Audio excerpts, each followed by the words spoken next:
Narmada plan అదిరిపోయింది. మిల్లులో డబ్బులు కొట్టేసింది ఆనందరావని సాక్ష్యాలతో సహా నిరూపించిన నర్మద షాక్లో వల్లి. అసలు ఇదంతా ఎలా జరగబోతుందనేది ఈ వీడియోలో తెలుసుకుందాం. నర్మద ఏం ప్లాన్ చేసింది, ఎలా నిరూపించింది అనేది చివరి వరకు స్కిప్ చేయకుండా చూసేయండి. అప్పుడే మీకు క్లియర్గా అర్థమవుతుంది. వీడియో నచ్చితే తప్పకుండా లైక్ చేయండి. తిరుపతి మిల్లులో జరిగిందంతా కూడా గుర్తు చేసుకొని బాధపడుతూ ఉంటాడు. అప్పుడే ఇక తిరుపతి దగ్గరికి నర్మద, ప్రేమ ఇద్దరు కూడా వచ్చి, ఏంటి బాబాయ్ అలా ఉన్నారు, ఏం జరిగింది అని అడుగుతూ ఉంటే, ఏం లేదమ్మా, నేను బాగానే ఉన్నాను కదా అని అంటూ ఉంటాడు తిరుపతి. లేదు బాబాయ్, మీరు ఎప్పుడు ఉన్నంతగా ఆనందంగా లేరు, ఎందుకో దిగులుగా కనిపిస్తున్నారు, మిమ్మల్ని ఇంటికి వచ్చాక అలా ఎప్పుడూ చూడలేదు, చెప్పండి బాబాయ్ ఏం జరిగింది అని అడుగుతూ ఉంటుంది నర్మద. అప్పుడే ఇక నర్మద ముఖం చూసి అంటూ ఉంటాడు, నేను డబ్బులు కొట్టేసేవాళ్ళ కనిపిస్తున్నానమ్మా అని అంటాడు తిరుపతి. అప్పుడే ఇక ఆ మాట విని ఒక్కసారి ప్రేమ, బాబాయ్ ఏం మాట్లాడుతున్నావు బాబాయ్, నువ్వు డబ్బులు కొట్టేయడం ఏంటి అని అడుగుతూ ఉంటుంది. ప్రేమ, నేను డబ్బులు తీశానని, లెక్కల్లో పొరపాట్లు చేయిస్తున్నానని ఆనందరావు పెద్దోడి దగ్గర అంటున్నాడమ్మా అని అంటూ ఉంటే, అయినా బావగారు ఎందుకు వింటారా ఆ మాట, మీ గురించి బావగారికి తెలీదా అని అనగానే, అసలు ఏం జరిగిందో తెలుసా, ఇలాగే ఒకసారి డబ్బులు తేడా వచ్చింది 20,000, ఏం జరిగిందో తెలియలేదు, అసలు లెక్కలు ఎందుకు ఇలా తేడా వస్తున్నాయి, లెక్కల విషయంలో జాగ్రత్తగా ఉండాల్సిన అవసరం లేదా అంటూ ఆనందరావు నా మీద ఎగిరాడు. అప్పుడు అల్లుడు, మా మావయ్యని అనుమానించొద్దు అని బాని వాళ్ళ మావయ్య గారికి సమాధానం చెప్పాడు. కానీ ఈరోజు మళ్ళీ అదే జరిగిందమ్మా.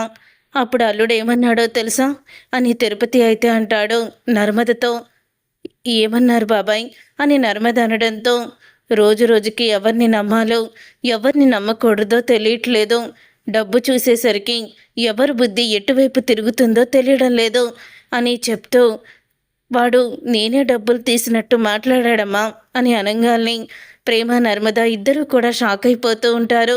అప్పుడే ఇక నర్మద బాబాయ్ అని అంటూ ఉంటే, అవునమ్మా, అంతేకాదు తర్వాత ఇంటికి వచ్చాక వల్లి పెద్దోడిని అడిగింది, ఏంటండి డబ్బులు పోయినాయి అంట కదా, రోజు ఇలాగే జరుగుతుందంట, అసలు ఏం చూసుకుంటున్నారు మీరు, మావయ్య గారికి లెక్కలు చెప్పాలంటే ఎలా చెప్తారు, అయినా ఈ బాధ్యత అంతా మా నాన్నకి అప్పచెప్పండి, ఇంకోసారి ఇలా జరగకుండా ఉంటుంది, అయినా కొంతమంది డబ్బులు చూసేసరికి వాళ్ళ బుద్ధులు మారిపోతూ ఉంటాయి, అందరూ ఒకేలా ఉండరు కదా, మీ మావయ్య, మీ తిరుపతి మావయ్య డబ్బులు చూసేసరికి ఇప్పుడు మళ్ళీ చేతివాటం చూపిస్తున్నాడు అనుకుంటా అని అంటూ, నా గురించి తను తప్పుగా మాట్లాడింది అని చెప్తూ ఉంటాడు.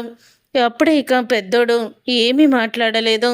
పెద్దోడు అలా మాట్లాడకపోయేసరికి నాకు కూడా చాలా బాధ కలిగింది అని, అందుకేనమ్మా రేపటి నుంచి మిల్లుకి వెళ్ళకూడదని నిర్ణయించుకున్నాను అని అనడంతో, అప్పుడే ఇక నర్మద, ఏంటి బాబాయ్ మిల్లుకి వెళ్ళకుండా, మీరు వెళ్ళకపోతే ఆ డబ్బు 20,000 పోయింది, ఇంకా పోతుంది, ఈ డబ్బులు ఖచ్చితంగా ఆనందరావే తీసుంటాడు, కావాలని డబ్బుల కోసమే వాళ్ళని మిల్లుకి పంపించారు ఈ తల్లి కూతుళ్ళు ఇద్దరు కూడా, వీళ్ళు చేసిన కుట్రలు కుతంత్రాలు బయటపడాలంటే మనం ఒక పని చెయ్యాలి బాబాయ్, మనం కూడా తెలివితేటలు ఉపయోగించాలి, మీరు ఒక పని చెయ్యండి అని అంటూ నర్మద అయితే తన ప్లాన్ చెప్తుంది.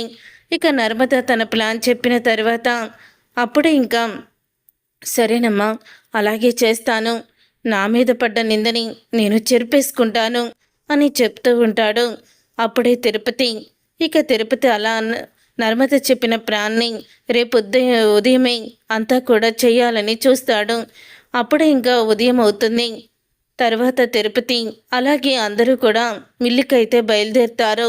పెద్దోడా, ఏంటి ఈ మధ్య లెక్కల్లో ఎందుకు అంతంత తేడా వస్తుంది, ఏరా తిరుపతి ఏం చేస్తున్నావురా, మిల్లులో నిద్రపోతున్నావా అని అడుగుతూ ఉంటే, అదే నాకు అర్థం కావడం లేదు బావా, ఎక్కడ తేడా వస్తుందో తెలియడం లేదు, ఎప్పుడూ కూడా ఇలా జరగలేదు, ఒక వారం రోజుల నుంచే ఇలా జరుగుతుంది అని అంటూ ఉంటాడు తిరుపతి.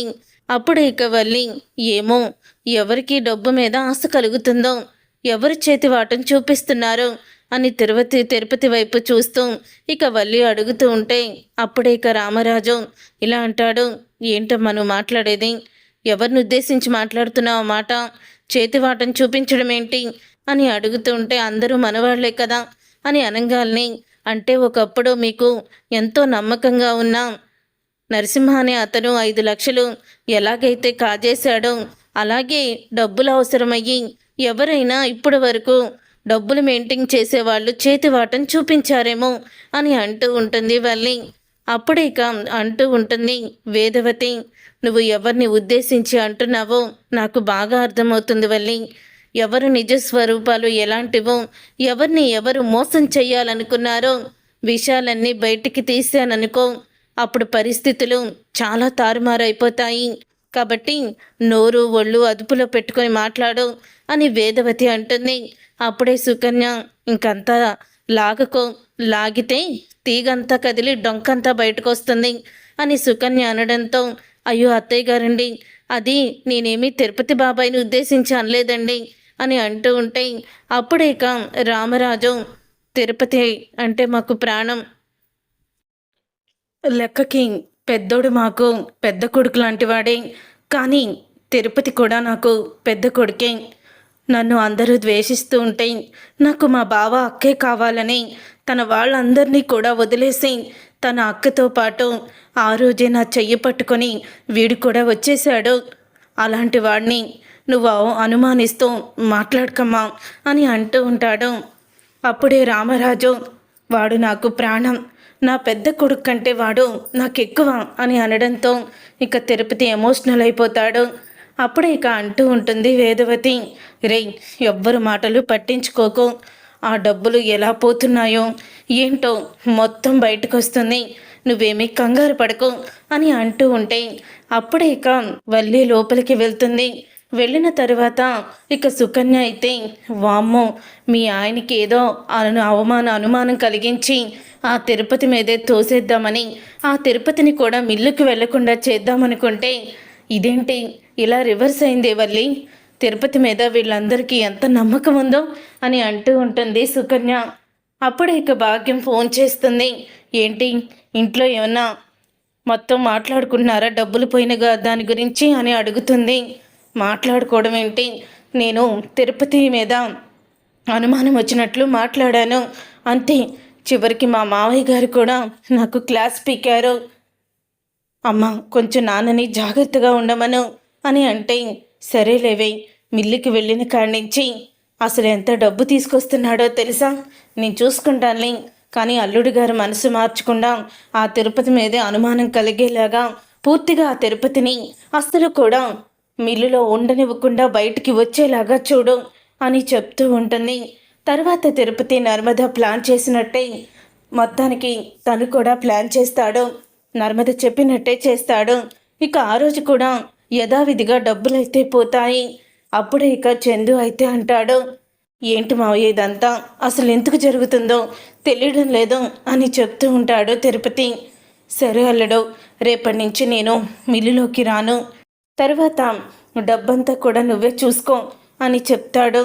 ఆ మాట విని అప్పుడే ఇక చందు అయితే, సరే మావయ్య, రేపటి నుంచి నువ్వు మిల్లులోకి రావద్దులే అని ముఖం మీదే చెప్పేస్తాడు తిరుపతికి.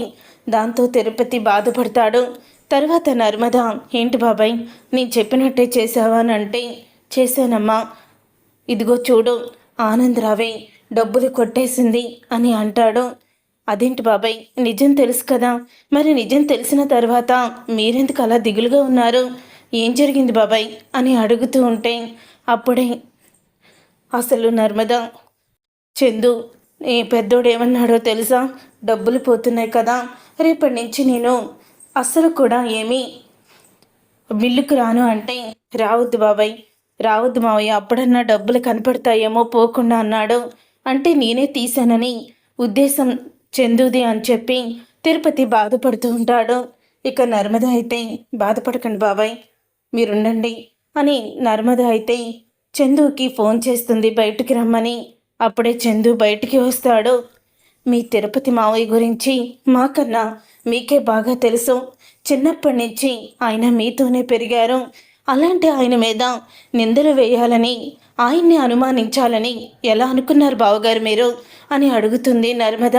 అప్పుడే ఇక చందు, ఒక్కసారి నర్మద మాటలకి అంటే లెక్కలన్నీ మావయ్యే కదా చూసుకునేది అని అనంగానే లెక్కలన్నీ మీ మావయ్యే చూసుకుంటారు. కానీ మీ మావయ్య మీద ఎప్పుడూ లేని నిందలు వేసి మీరు కూడా అవమానించారు.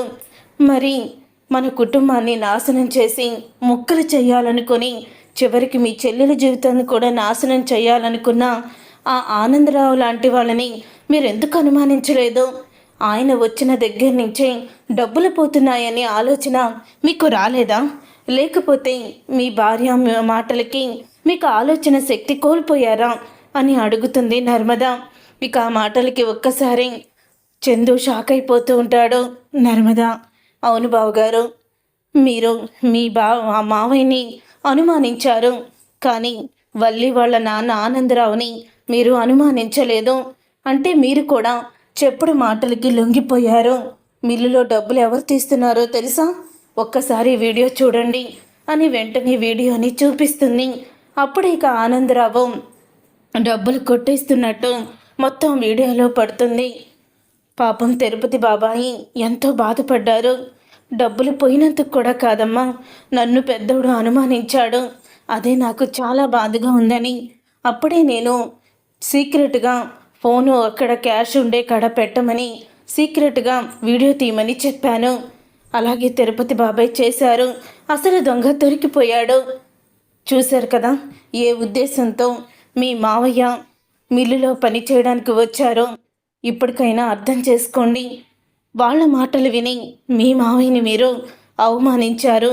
నాకు కూడా చాలా బాధగా ఉంది బావగారు అని చందుకి వీడియో చూపించి దొంగ ఎవరు డబ్బులు తీశారో మొత్తం నిజాల్ని బయట పెడుతుంది నర్మద. చూసారుగా ఫ్రెండ్స్, రాబోయే కథలో ఖచ్చితంగా ఇలాగే జరగబోతుంది. మరి ఇలాగే జరగాలని చందుకి ఆనందరావు నిజ స్వరూపం తెలియాలని అనుకునేవాళ్ళు తప్పకుండా వీడియోని లైక్ చేయండి. మీరు చేసే ఒక్క లైక్ మాకు ఎంతో సపోర్ట్ని, మోటివేషన్ని ఇస్తుంది.